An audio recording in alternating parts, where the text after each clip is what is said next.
pangalan ko ay Rafael Velasquez. Ako ay 38 taong gulang at nagtatrabaho ako bilang isang accountant sa Mexico. Buong buhay ko naisip ko na ginagawa ko ang tamang bagay sa pamamagitan ng pagtupad sa aking mga obligasyon sa relihiyon, kabilang ang ikapu. Bawat buwan tapat kong inilalaan ang isang bahagi ng aking kinikita at ibinibigay ito sa simbahan na kumbinsido na ito ay magagarantiyahan ng mga pagpapala ng Diyos. Pero ang hindi ko akalain ay nakulong ako sa maling pag-iisip. Hindi ko napagtanto na ang aking alay ay hindi isang gawa ng pag-ibig, ngunit isang transaksyon na nagkukunwaring pananampalataya. Then one day nagbago ang lahat. Isang aksidente ang nagdala sa akin sa bingit ng kamatayan at sa sandaling iyon, nakita ko si Jesus ng harapan. Napakabilis ng lahat ng nangyari. Isang truck ang bumangga sa isang pulang ilaw at tumama sa aking sasakyan ng napakalakas. Sa isang kisap mata nagdilim ang lahat. Wala akong naramdamang sakit, isang malalim na katahimikan at pakiramdam na wala na sa akin ang aking katawan. Biglang lumitaw ang isang matinding liwanag sa paligid ko, isang liwanag na hindi masakit sa mata. Bagkus ay naghatid ng hindi maipaliwanag na kapayapaan. Sa pagkakataong iyon ay nakita ko siya. Si Jesus ay nasa harap ko, ang kanyang presensya ay nagliliwanag ng awtoridad, ngunit din ng isang pag-ibig na higit sa anumang pangunawa ng tao. Tumagos ang tingin niya sa kaibuturan ng aking pagkatao na para bang nakita niya hindi lang ang buhay ko, kundi ang tunay na intensyon ng puso ko. Alam mo ba kung bakit ka nandito? Tanong niya sa akin sa boses na umaalingaw-ngaw sa buong pagkatao ko. Sa sandaling iyon ang aking buhay ay dumaan sa aking paningin na parang ilog ng mga alaala na hindi ko mapigilan. Nakita ko ang bawat kilos ko mula sa pinakamaliit hanggang sa pinakamahalaga. Ngunit ang pinakanakakabigla ay ang napagtanto na marami sa aking mabubuting gawa, kabilang ang aking ikapu, ay hindi kasing dalisay ng inaakala ko. Ipinakita sa akin ni Jesus na sa loob ng maraming taon ay nagbibigay ako ng naghihintay ng kapalit. Ito ay hindi isang taos pusong pagsuko, ngunit isang paraan ng pagsisikap na bilhin ang pabor ng Diyos. Sa sandaling iyon, nakaramdam ako ng hindi maipaliwanag na kahihiyan na para bang nakatayo akong hubad sa harap ng katotohanan. Pagkatapos ay ipinahayag sa akin ni Jesus ang isang bagay na lubos na nagpabago sa aking paningin. Ang ikapu ay hindi tungkol sa pera, ito ay tungkol sa pagtitiwala, sabi niya sa akin. Ang mga salitang iyon ay nakaukit sa aking kaluluwa. Naunawaan ko kaagad na hindi kailangan ng Diyos ang ating pera, gusto niya ang ating mga puso. Ang aking pananampalataya ay nakondisyon sa pamamagitan ng pag-asang makatanggap ng isang bagay bilang kapalit. Ngunit sa katotohanan, ang tunay na gawa ng pagbibigay ay ipinanganak ng pagmamahal at pagsunod. Sa sandaling iyon, naunawaan ko kung bakit maraming mga Kristiyano ang namumuhay ng bigo. Sila ay tinuruan na magbigay bilang isang obligasyon nang hindi nauunawaan ang tunay na layunin sa likod nito. Ang nakita at narinig ko sa lugar na iyon ay nagpabago ng buhay ko magpakailanman. Ngunit ang pinaka-nakakagulat na bagay ay dumating pa. Ipinakita sa akin ni Jesus ang isang pangitain ng langit at impyerno, at ang aking nakita ay nagpanginig sa akin. Ngayon naiintindihan ko na kung bakit niya ako pinahintulutan na bumalik. Ang misyon ko ay hindi lamang baguhin ang sarili kong buhay, kundi ibahagi ang katotohanan ito sa iba. Ang isisiwalat ko sa inyo sa video na ito ay hindi lamang isang kwento, ito ay isang babala para sa sino mang gustong mabuhay ng tunay para sa Diyos. Manatili hanggang wakas dahil maaaring baguhin ng turong ito ang iyong walang hanggang tadhana. Bago tayo magpatuloy, sabihin mo sa akin saan mo ako pinapanood. Gusto kong malaman kung hanggang saan naabot ang mensahe ng pagbabagong ito. Nagsimula ang araw na iyon tulad ng iba. Maaga akong umalis ng bahay, tiningnan ang listahan ng dapat gawin at sinigurado kong maayos ang lahat. Hindi ko alam na sa loob ng ilang minuto, magbabago na ang buhay ko.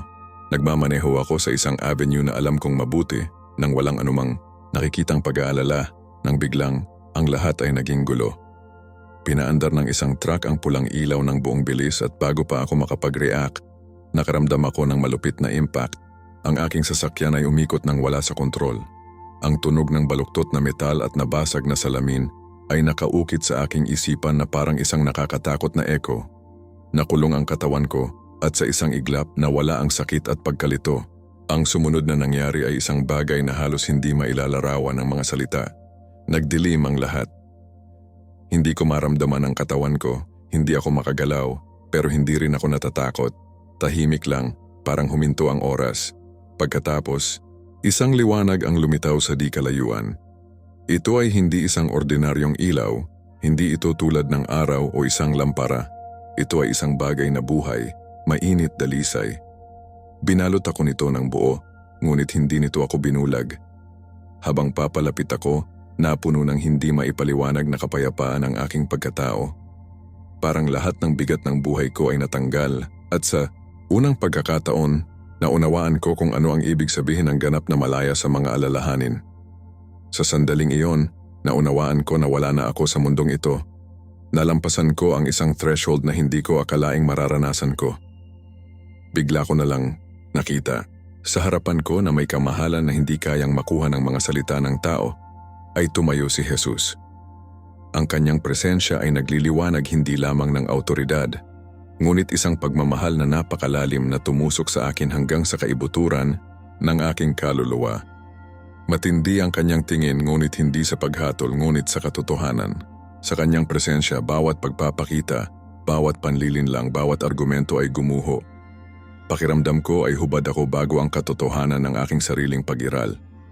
Bago ako makapagsalita, ang kanyang tinig ay umalingaw-ngaw sa loob ko at sa paligid ko na may kapangyarihan na hindi nagmula sa tunog, ngunit mula sa ganap na katotohanan. Alam mo ba kung bakit ka nandito? Tanong niya. Sinubukan ng isip ko na tumugon, ngunit hindi ko mahanap ang mga salita. Sa halip, ang mga imahe ay nagsimulang mag-flash sa aking harapan na para akong nanonood ng isang pelikula ng aking sariling buhay.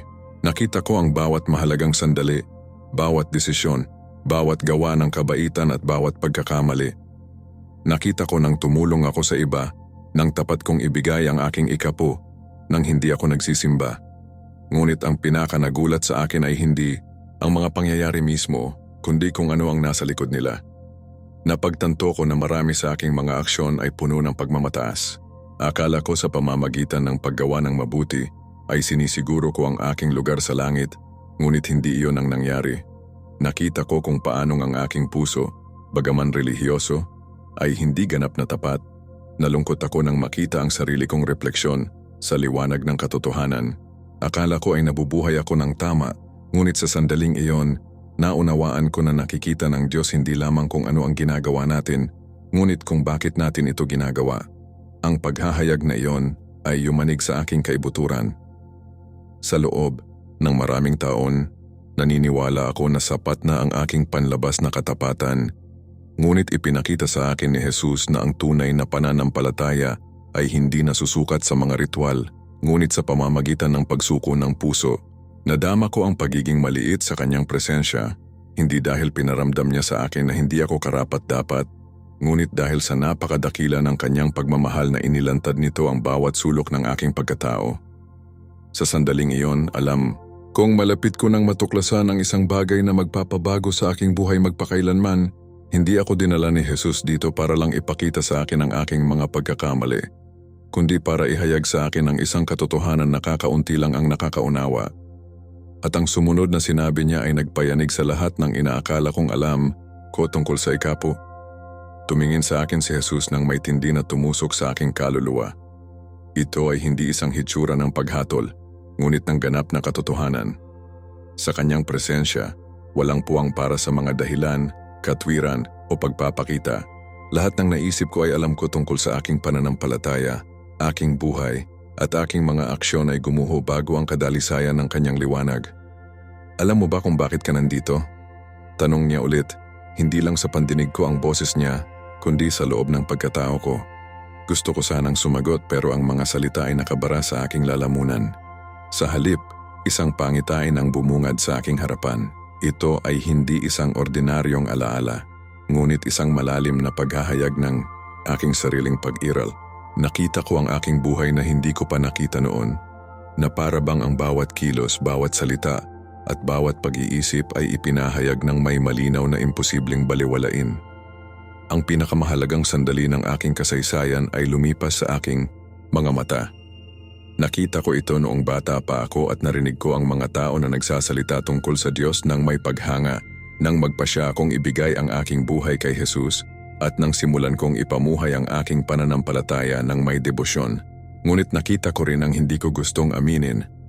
Ang tunay na intensyon sa likod ng marami sa aking mga aksyon. Akala ko na ibigay ko ang aking ikapo dahil sa pag-ibig, ngunit sa totoo lang, sa kaibuturan ko, ginagawa ko ito ng umaasang may kapalit. Naniniwala ako na ang aking pagsunod ay ginagarantiyahan ako ng kasaganaan, na ang aking katapatan ay tumitiyak sa akin ng mga pagpapala. Sa sandaling iyon naunawaan ko ang nais ni Jesus na maunawaan ko. Hindi ito tungkol sa pera o mga ritual o pagsunod sa isang tuntunin. Ito ay tungkol sa estado ng aking puso. Hindi na kailangan pang magsabi ni Jesus ng kahit isang salita para maunawaan ko na siya ay namumuhay sa isang transaksyonal na pananampalataya. Ginawa ko ang aking relasyon sa Diyos sa isang serye ng mga palitan kung saan ako ay nagbigay at inaasahang tatanggap. At pagkatapos sa wakas nagsalita siya. Ang ikapo ay hindi tungkol sa pera, ito ay tungkol sa pagtitiwala, sabi niya sa boses na dala ang bigat ng kawalang hanggan. Kinilig ako sa mga salitang iyon.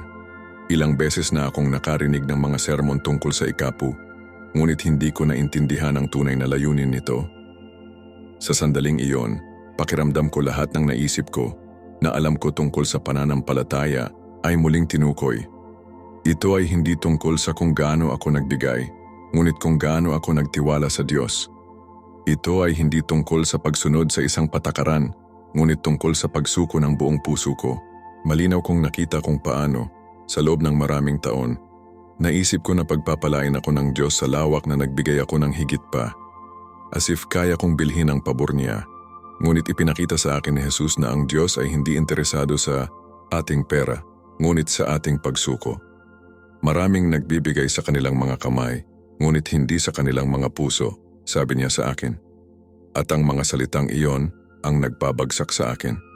Hindi dahil hinatulan niya ako, ngunit dahil naunawaan ko kung gaano kalayo ang aking pag-iisip sa kung ano talaga ang ibig sabihin ng lumakad sa pananampalataya. Ang pagbibigay ay hindi isang paraan upang makakuha ng higit pa, ngunit isang salamin ng aking lubos na pagtitiwala na ibinibigay ng Diyos nang hindi ko kinakailangang makipagkasundo sa Kanya. Sa sandaling iyon, nadama ko ang isang napakalaking bigat na naalis sa aking kaluluwa. Tumingin sa akin si Jesus na may hindi maipaliwanag na lambing, walang galit sa kanyang tinig, tanging paanyaya na maunawaan ang katotohanan. Ang ibinibigay mo ay hindi dapat isang walang laman na sakripisyo, ngunit isang pagpapahayag ng pagmamahal at pananampalataya, sabi niya. At bigla na lang nagkaroon ng sense ang lahat. Ito ay hindi tungkol sa pagsunod ngunit tungkol sa pagtitiwala. Hindi ito tungkol sa mga numero, ito ay tungkol sa tunay na dedikasyon. Sa sandaling iyon alam kong hindi na magiging pareho ang buhay ko. Ngunit ang sumunod na ipinakita sa akin ni Jesus ay mas nakakagulat.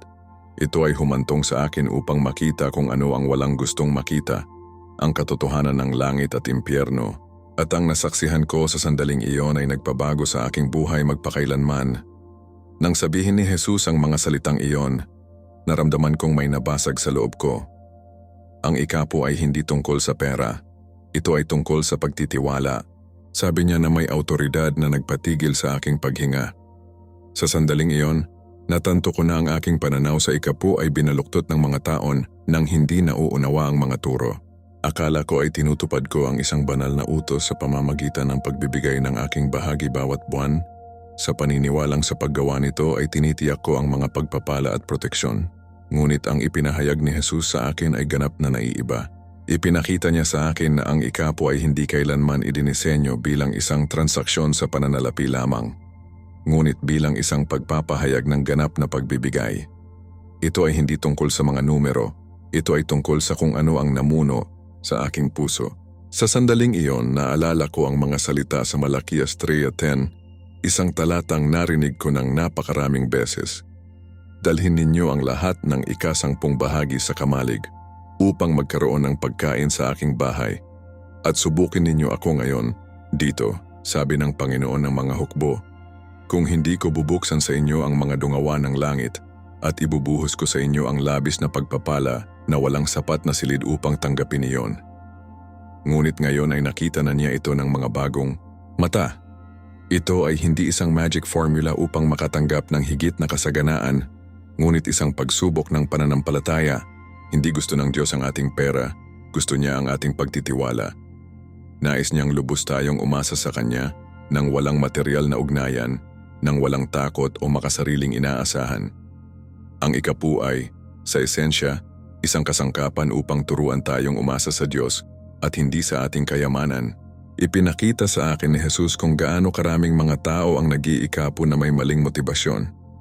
Nakikita ito ng ilan bilang isang ipinag-uutos na pangangailangan upang makatanggap ng mga banal na pabor, ang iba ay ginagamit ito upang bilhin ang pag-apruba ng kanilang mga pinuno ng relihiyon, at ang iba ay ginagawa ito dahil sa takot. Iniisip na kung hindi nila ito ibibigay, sila ay parurusahan. Ngunit hindi gusto ng Diyos ang ikapu batay sa takot o obligasyon, ngunit sa pasasalamat at pagtitiwala. Sa sandaling iyon, naunawaan ko kung bakit napakaraming sinabi ni Jesus tungkol sa puso sa Ebanghelyo. Sa Mateo 21 sinabi niya, "Sapagkat kung saan naroroon ang iyong kayamanan, naroroon din ang iyong puso." Ang Diyos ay hindi interesado sa kung gaano kalaki ang ibinibigay natin, ngunit kung ano ang ibinubunyag ng ating pagbibigay tungkol sa ating relasyon sa Kanya. Kaya tinanong ako ni Jesus, kung hindi ka nakatanggap ng anumang kapalit, magbibigay ka pa rin ba? Ang kanyang tanong ay tumama sa akin na parang kidlat. Napagtanto ko na bagaman inaangkin kong nagtitiwala ako sa Diyos, maraming beses na ang aking pagkabukas palad ay nakondisyon ng inaasahan kong matatanggap. Pero ayaw ng Diyos na magbigay tayo para makakuha, kundi magbigay dahil nagtitiwala, tayo na siya ang magbibigay. Dito nakasalalay ang tunay na kahulugan ng ikapu. Hindi sa pera kundi sa akto ng kabuuang pagsuko. Kapag naunawaan natin ito, huminto tayo sa pag-aalala tungkol sa ating pananalapi at nagsimulang mamuhay sa isang dimensyon ng pananampalataya at ganap na pag-asa sa Diyos. Si Jesus ay tumingin sa akin ng may habag at sinabi, "Kapag nagbigay ka ng may sumuko na puso, hindi ka lamang nagbibigay mula sa kung ano ang mayroon ka, ngunit ibinibigay mo ang iyong sarili." Sa sandaling iyon, naunawaan ko na ang ikapu ay hindi lamang isang usapin ng pera, kundi sa buhay. Ito ay ang kumpletong pagsuko sa Diyos, ang pagsuko ng ating mga alalahanin, ang ating kontrol, ang ating mga ambisyon. At kapag nagbigay tayo, sa ganitong paraan ang ating buong buhay ay nagiging isang buhay na handog. Ngunit hindi doon nagtapos ang paghahayag. Gusto ni Jesus na ipakita sa akin ang isang bagay na mas kapansin-pansin, ang pagkakaiba sa pagitan ng mga namumuhay ng may puso sa Diyos at ng mga nabubuhay para sa kanilang sarili. Ang sumunod kong nakita ay hindi ako nakaimik. Matapos ipakita sa akin ang katotohanan tungkol sa ikapu, dinala ako ni Jesus sa ibang lugar. Pakiramdam ko ay parang dinadala ang aking espiritu sa isang realidad na hindi kayang unawain ng aking mga mata. Sa isang iglap, natagpuan namin ang aming mga sarili sa isang hindi mailarawang magandang lugar. Parang wala akong nakita sa mundo. Ang liwanag ay hindi nagmula sa araw, ngunit nagmula sa lahat ng bagay sa paligid natin. Ang hangin ay dalisay, ang kapayapaan ay ganap, at ang kagalakan ay nadama sa bawat bahagi ng aking pagkatao. Nakita ko ang maraming tao na puno ng kagalakan, sumasamba sa Diyos ng may kalayaang hindi ko pa nasaksihan noon. Walang takot, walang kalungkutan, tanging kapunuan. Pagkatapos ay naunawaan ko, nakikita ko ang langit. Ang mga kulay ay mas makulay, ang kapaligiran ay buhay, at ang presensya ng Diyos ay napuno ang lahat. Ang mga tao doon ay walang pakialam sa kayamanan, titulo o makamundong tagumpay. Ang kanyang kayamanan ay nasa Diyos, at ang kanyang gantimpala ay nasa kanyang presensya. Lahat ng ibinigay nila sa lupa, natanggap nila na dumami sa kawalang hanggan. Napagtanto ko na ang mga namuhay ng may tunay na pananampalataya ay hindi itinuturing ang pagbibigay bilang isang kawalan, ngunit bilang isang pamumuhunan sa walang hanggan. Ang kanilang mga puso ay nasa Diyos, at ngayon ay tinatamasa nila ang kanyang kaluwalhatian. Nakita ko ang mga mukha na puno ng pagmamahal, mga taong nag-alay ng kanilang buhay sa paglilingkod ng hindi umaasa ng anumang kapalit. Nakaramdam ako ng matinding pagpipitagan at pasasalamat, ngunit sa parehong oras, isang hindi maipaliwanag na sakit. Dahil hindi pa tapos si Jesus na ipakita sa akin ang kailangan kong makita. Biglang nagbago ang lahat. Sa isang kisap mata, nawala ang Liwanag at napadpad kami sa isang madilim at mapanglaw na lugar. Naging makapal ang hangin at napuno ng dalamhati ang kapaligiran. Tumingin ako sa paligid at nakita ko ang mga mukha na binaluktot ng pagdurusa, mga taong sumisigaw, ngunit walang pag-asa.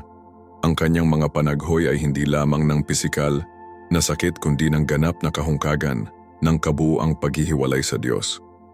Doon ko naunawaan ang realidad ng impyerno.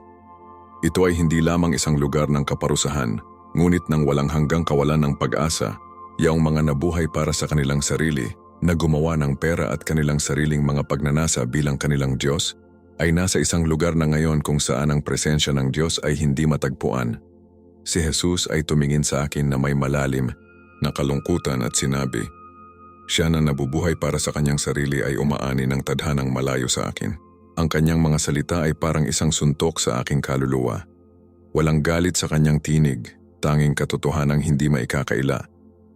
Nakita ko ang mga tao na sa lupa ay naging matagumpay, maimpluwensya, mayaman sa ari-arian, ngunit mahirap sa pananampalataya.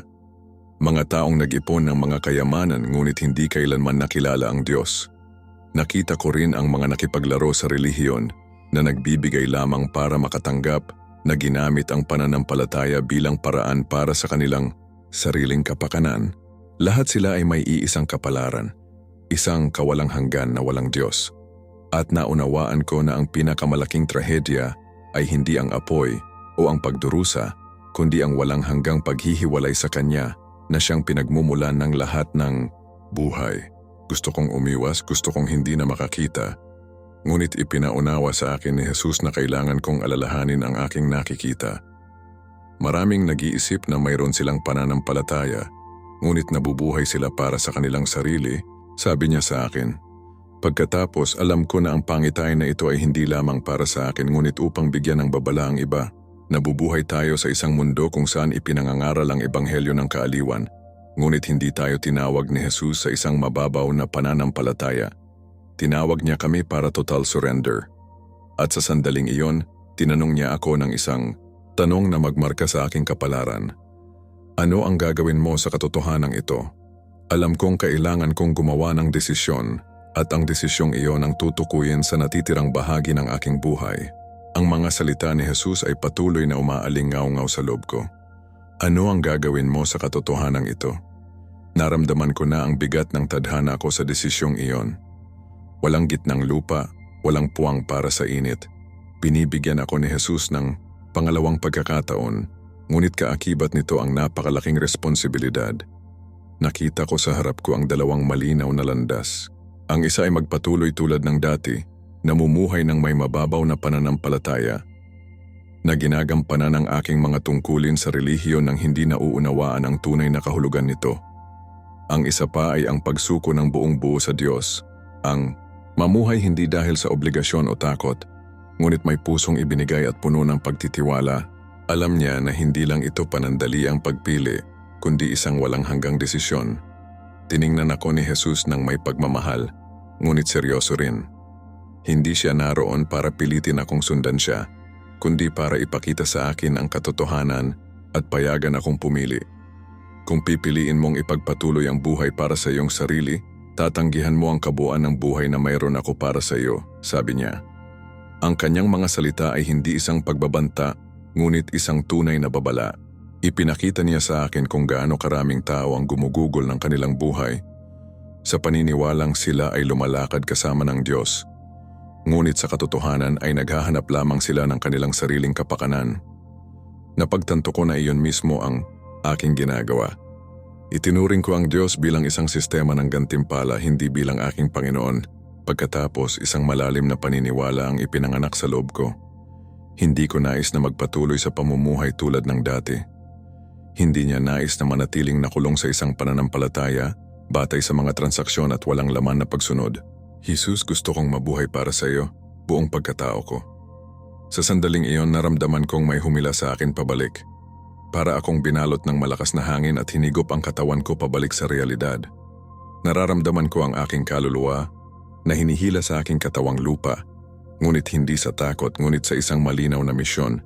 Bago maglaho ang lahat, sinabi sa akin ni Jesus, "Humayo ka at ibahagi ang iyong nakita." Mabuhay ka para sa akin at hindi ka mag-iisa. Pagdilat ko, nasa ospital ako. Ang aking katawan ay masakit. Ang aking isip ay nalilito. Ngunit ang aking espiritu ay mas gising kaysa dati. Gulat na napatingin sa akin ang mga doktor na para bang hindi sila makapaniwala na buhay pa ako. Sinabi nila sa akin na ito ay isang himala, na ang epekto ng aksidente ay dapat na nakamamatay. Pero alam ko ang totoo. Hindi lamang siya nabuhay muli, siya ay nagbago. Hindi na pareho ang puso ko. Ang taong nasangkot sa aksidenteng iyon ay namatay at isang bagong isinilang kay Kristo. Sa paglipas ng panahon, nagsimula akong mapansin na ang lahat sa aking buhay ay nagbabago. Hindi na niya nakita ang ikapu bilang kabayaran, ngunit bilang isang gawa ng pagmamahal. Hindi na ako sumasamba dahil sa nakagawian, ngunit dahil ang aking kaluluwa ay nagnanais na makasama ng Diyos. Bawat desisyon na ginawa niya, bawat aksyon na ginawa niya, ngayon ay may isang layunin para luwalhatiin si Jesus. Pero hindi kumpleto ang pagbabago ko. May isa pang bagay na kailangan kong maunawaan, isang bagay na magpapabago sa aking relasyon sa Diyos magpakailanman. At iyon ay ang pagtuklas kung ano talaga ang ibig sabihin ng mamuhay ng buong pagsuko. Iminulat ko ang aking mga mata at ang una kong nakita ay ang puting liwanag mula sa kisame ng ospital. Nang hihina na ang katawan ko, natatakpan ng mga benda. At ang tunog ng mga makinang sumusubaybay sa vital signs ko ang tanging bumasag sa katahimikan ng silid.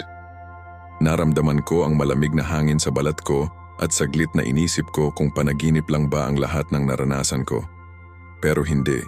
Ang naranasan ko kay Jesus ay mas totoo kaysa sa anumang naramdaman ko sa aking buhay. Isang doktor ang pumasok na may pagtataka at sinabi sa akin na ito ay isang himala na nabuhay ako. Ayon sa kanila, nakamamatay dapat ang epekto ng aksidente. Gayunpaman, alam ko na hindi ako nabubuhay sa pamamagitan ng pagkakataon. Ngunit para sa isang mas malaking layunin. Sa paglipas ng mga araw sa ospital, hindi mapigilan ng isip ko na alalahanin ang bawat salita ni Jesus, bawat imaheng nakita ko. Alam kong hindi na magiging pareho ang buhay ko. Isang bagay sa loob ko ang nagbago magpakailanman. Dati, ang aking relasyon sa Diyos ay puno ng mga obligasyon, mga ritual at isang pakiramdam ng pagiging relihiyoso na, bagaman ito ay tila tama, ay hindi nagpapakita ng tunay na dedikasyon. Ngayon naunawaan ko na ang pananampalataya ay hindi lamang tungkol sa pagsisimba o pagsunod sa mga panlabas na pamantayan. Ang tunay na pananampalataya ay nabubuhay sa bawat araw na sumuko sa Diyos, nagtitiwala sa Kanya sa bawat bahagi ng aking pagkatao, at kasama doon ang paraan ng pagtingin niya sa ikapo. Nang sa wakas ay umuwi ako, nag-aalab ang puso ko na mas makilala ang Diyos. Binuksan ko ang aking Biblia nang may gutom na hindi ko pa naramdaman noon. Nagsimula akong magbasa ng may mga bagong mata, hindi naghahanap ng mga formula para sa kaunlaran, ngunit mga katotohanan na magpapabago sa aking kaluluwa. Sa bawat pahina ay nakita ko ang kumpirmasyon ng ipinakita sa akin ni Jesus. Ang mga talatang tulad ng 2 Korinto na 9:7 ay umalingaw-ngaw sa loob ko. Ang bawat isa ay dapat magbigay ayon sa kanyang ipinasiya sa kanyang puso, hindi nag-aatubili o napipilitan sapagkat iniibig ng Diyos ang nagbibigay na masaya.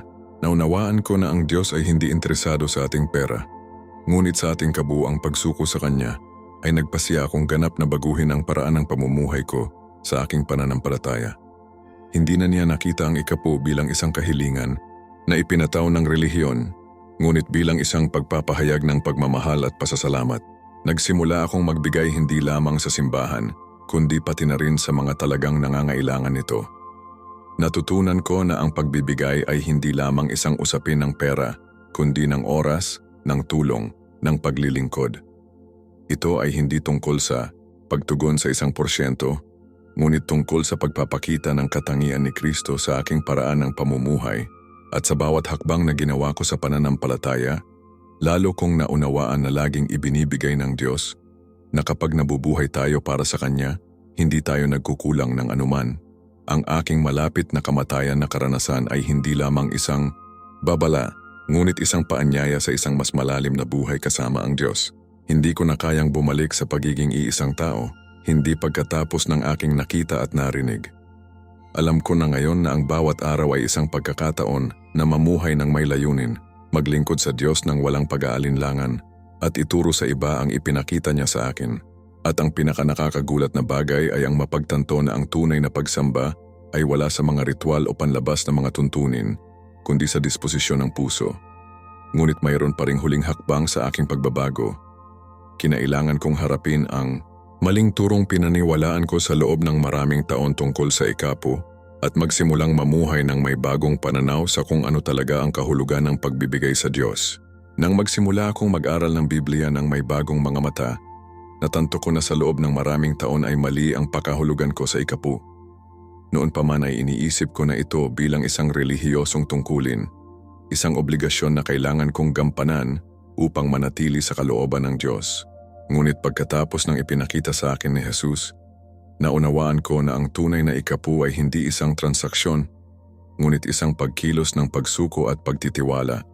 Hindi ito tungkol sa pagbibigay dahil sa obligasyon, ngunit dahil sa pagmamahal.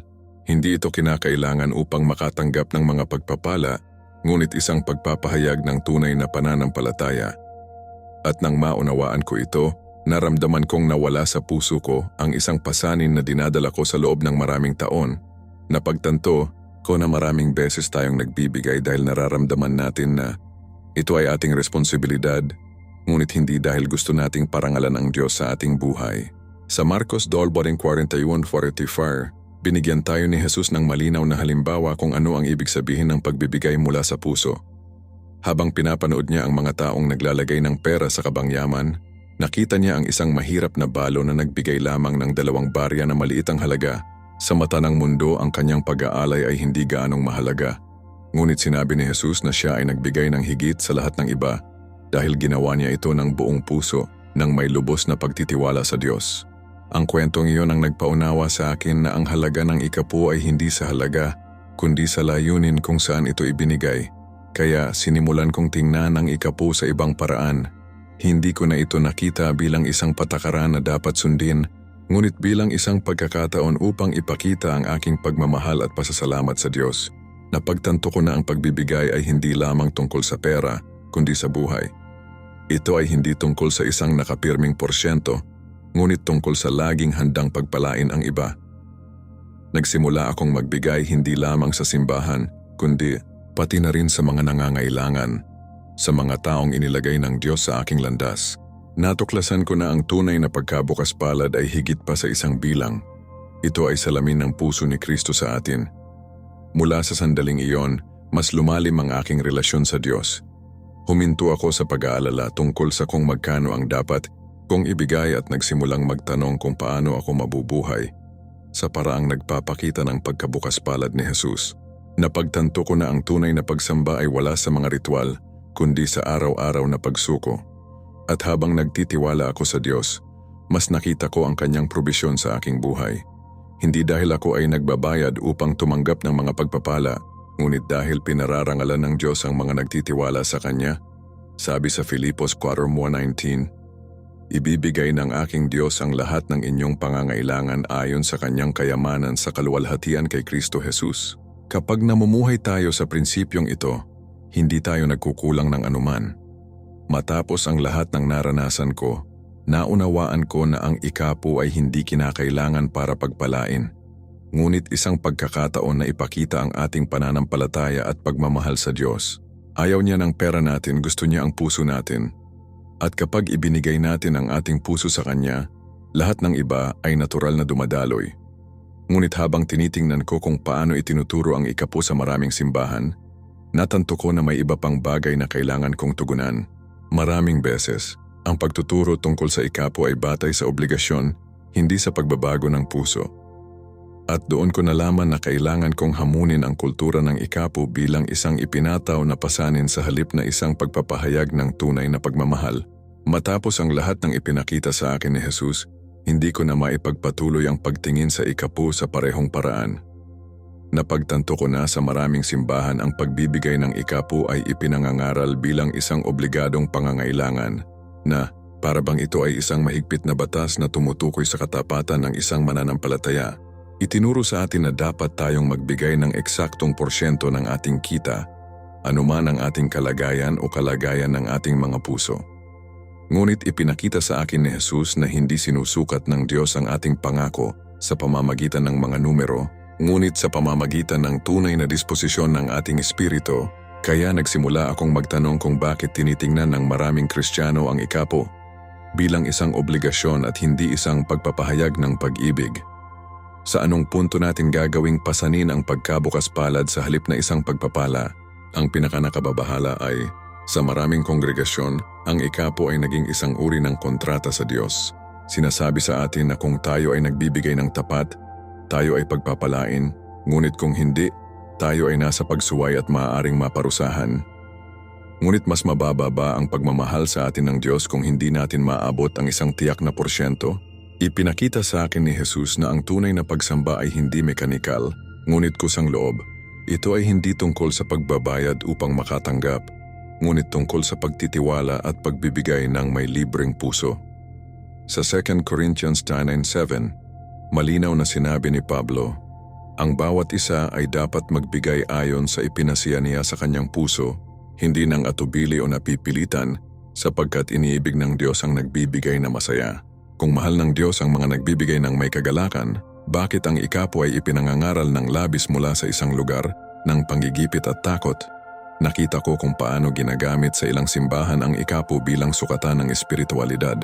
Ang mga nagbibigay ng ikapo ay nakikita bilang mga tapat na mananampalataya, habang ang mga hindi makagagawa nito sa iba't ibang kadahilanan ay hinahatulan o binansagan pa nga bilang mga taong may maliit na pananampalataya. Ngunit ipinakita sa akin ni Jesus na hindi sinusukat ng Diyos ang ating pangako sa Kanya sa kung ano ang ibinibigay natin, ngunit sa kung paano tayo nabubuhay. Sa Marcos 2:43-44, itinaas niya ang balon na nagbigay ng 2 barya dahil tapat ang pagbibigay nito. Hindi ito tungkol sa dami, kundi tungkol sa pusong ibinigay niya.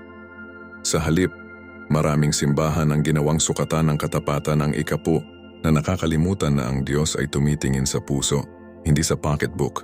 Pagkatapos ng aking karanasan, nagpasya akong baguhin ang paraan ng pagbibigay ko. Hindi ko na gustong makita ang ikapo bilang isang fixed quota, ngunit bilang isang pagkakataon na pagpalain ang iba. Kung talagang naniniwala tayo na nagbibigay, ang Diyos bakit matakot magbigay?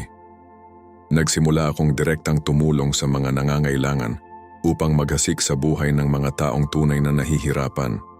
At may natuklasan akong makapangyarihan. Kapag nagbigay ka ng may pagmamahal at walang hinihintay na kapalit, ang Diyos ang bahala sa pagpaparami. Hindi sa paraan ng pangangaral ng marami, na para bang ito ay isang pamumuhunan sa pananalapi, ngunit may isang probisyon na higit pa sa pera. Nakita ko ang Diyos na nagbukas ng mga pintuan, tinustusan ang aking mga pangangailangan nang hindi ako nag-aalala tungkol sa mga numero o porsyento. Ang mensaheng ito ay hindi upang sabihin na ang ikapo ay walang halaga, ngunit upang ipakita na ito ay hindi dapat maging isang pasanin, ngunit isang gawa ng pag-ibig. Kung ang iyong relasyon sa Diyos ay batay sa takot o obligasyon, kung gayon, ito ay hindi isang tunay na relasyon, ngunit isang relihiyosong transaksyon. Ipinakita sa akin ni Jesus na hindi gusto ng Diyos ang 1% ng ating pananalapi, gusto niya ang buong puso natin. At kapag naunawaan natin iyon, ang paraan ng pagbibigay natin ay ganap na nagbabago. Ngunit hindi lamang binago ng paghahayag na ito ang paraan ng pamumuhay ko, kundi pati na rin ang pagtingin ko sa layunin ng tunay na ikapo. At ngayon gusto kong ibahagi ang konklusyon ng lahat ng natutunan ko sa landas na ito. Pagkatapos ng lahat ng naranasan ko, naunawaan ko na ang ikapo ay hindi isang transaksyon sa pananalapi, ngunit isang pagpapahayag ng pananampalataya at pagtitiwala sa Diyos. Sa loob ng maraming taon, naniniwala ako na ang pagbibigay ay kinakailangan para makatanggap ng mga pagpapala, ngunit ipinakita sa akin ni Jesus na ang layunin ng ikapo ay mas malalim. Ito ay hindi tungkol sa pagtugon sa isang tiyak na porsyento, ngunit tungkol sa pamumuhay ng buong pag-aalay sa Diyos. Kapag nagbibigay tayo ng may taos pusong puso, ginagawa natin ito hindi dahil sa takot o obligasyon, ngunit bilang pagpapakita ng ating pagmamahal sa Kanya na ayaw ng ating pera. Gusto niya ang ating pagtitiwala, ang ating pagsuko, at ang ating pagsunod. At kapag natuto tayong magbigay ng may tamang puso, nararanasan natin ang buhay kung saan ang ating probisyon ay direktang nagmumula sa kanya itinuro sa akin ni Jesus na ang tunay na ikapo ay hindi lamang pera, kundi isang buhay ng pagkabukas palad at paglilingkod. Hindi natin maaaring bawasan ang ating dedikasyon sa Diyos sa mga numero at porsyento dahil ang pananampalataya ay hindi isang mathematical equation, ngunit isang buhay na relasyon sa ating lumikha. Ang pagbibigay ng may kagalakan at malaya ay ang pinakadakilang pagtitiwala. Dahil ito ay nangangahulugan na alam nating ibibigay ng Diyos ang lahat ng ating pangangailangan. Nilinaw sa Filipos 4:19, ibibigay ng aking Diyos ang lahat ng inyong pangangailangan ayon sa kanyang kayamanan sa kaluwalhatian kay Kristo Jesus. Hindi tayo tinatawag ng Diyos para magbigay dahil sa panggigipit, kundi dahil sa pagmamahal. At kapag nagbibigay tayo ng may tamang puso, ang epekto ng ating pagbibigay ay higit pa sa material. Nakita ko kung gaano karaming mga simbahan ang nagtuturo ng ikapo bilang isang relihiyosong pangangailangan, ngunit kakaunti ang nagsasalita tungkol sa tunay na layunin nito.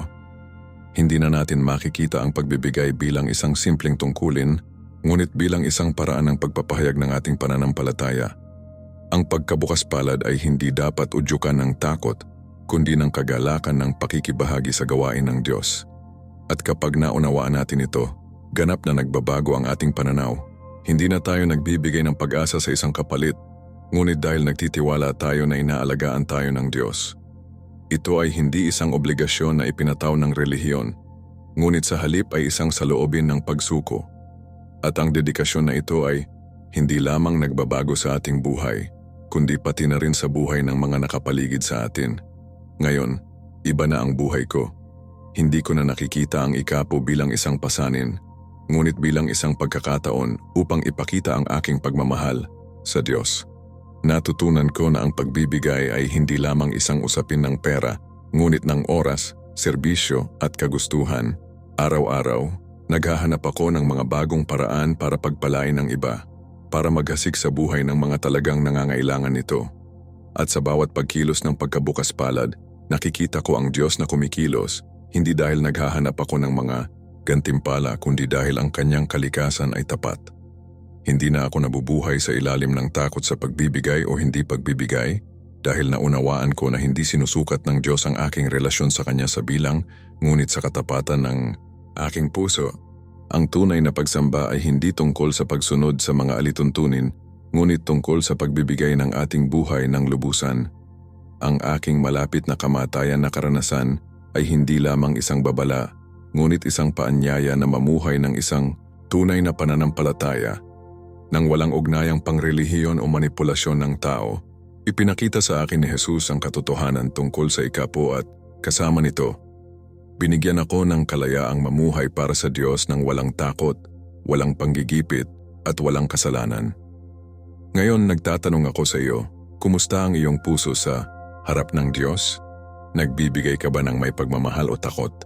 Nabubuhay ka ba para sa Kanya o sumusunod ka lang sa mga tuntuning panlabas?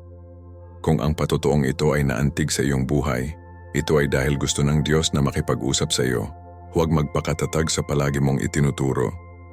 Hanapin ang katotohanan sa Kanyang salita at mamuhay ng may katiyakan na ang pinakamahalagang bagay ay hindi kung gaano kalaki ang ibinibigay mo, ngunit kung kanino mo ibibigay ang iyong puso. Matapos ang lahat ng naranasan ko, naunawaan ko na ang ikapo ay hindi tungkol sa pera, ngunit tungkol sa ganap na pagsuko ng ating mga puso sa Diyos. Ipinakita sa akin ni Jesus na ang pananampalataya ay hindi isang sistema ng mga transaksyon o isang listahan ng mga tuntunin na dapat nating sundin ng dahil sa obligasyon. Ito ay isang buhay na relasyon, batay sa tiwala at tunay na pagmamahal. Ngayon ang tanong ay, paano mo ipinamumuhay ang iyong pananampalataya? Nagbibigay ka ba ng libre o dahil sa takot? Ang tiwala mo ba sa Diyos o sa tingin mo ay matatanggap mo bilang kapalit? Kung ang patotoong ito ay nagsalita sa iyong buhay, gusto kong malaman ang iyong opinyon. Ano ang palagay mo tungkol sa paghahayag na ito? Naramdaman mo na ba na itinuro sa iyo ang tungkol sa ikapo sa maling paraan? Iwanan ito sa mga komento. Gusto kong basahin at sagutin ka. Gayon din, kung hindi mo pa nagagawa, mag-subscribe sa channel at iyon ang mga abiso para hindi ka makaligtaan ng mas maraming pagbabago sa buhay na nilalaman tulad nito. At bago ka pumunta, inirerekomenda kong panoorin mo ang susunod na video na lalabas sa screen. Doon ay pag-uusapan natin ang tungkol sa isa pang katotohanan na kakaunti lamang ang nakakaalam at lubos na makapagpapabago ng iyong kaugnayan sa Diyos. Magkita-kita tayo sa susunod na mensahe.